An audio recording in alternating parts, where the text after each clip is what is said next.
शाळेत वेळेवर जाता यावं म्हणून हा शिक्षक चक्क पोहत येतो. स्टोरी इंटरेस्टिंग आहे, पूर्ण बघा. ही गोष्ट आहे केरळमधील शिक्षक अब्दुल मलिक यांची. अब्दुल हे 1993ला मुस्लिम लोअर प्रायमरी स्कूलवर शिक्षक म्हणून काम करू लागले. घर ते शाळा जवळजवळ 12 किलोमीटरचं अंतर. वेळेवर बस मिळत नव्हती आणि खाजगी वाहनं काही परवडत नव्हती. पण शाळेत वेळेवर गेलो नाही तर मुलांचं नुकसान होईल म्हणून अब्दुल यांना एक कल्पना सुचली.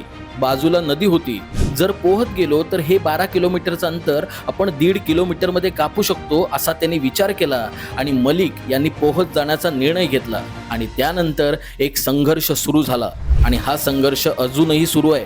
गेले 20 ते 25 वर्ष नियमितपणे अब्दुल मलिक पोहत शाळेला जात आहेत. आणि आश्चर्याची गोष्ट अशी की एकही दिवस शाळेला उशीर झालेला नाहीये. ही शिक्षणाप्रती त्यांची तळमळ अख्ख्या भारताला प्रेरणा देते आणि देत राहील. अब्दुल मलिक यांच्या कार्याला संवाद सेतूचा मानाचा सलाम.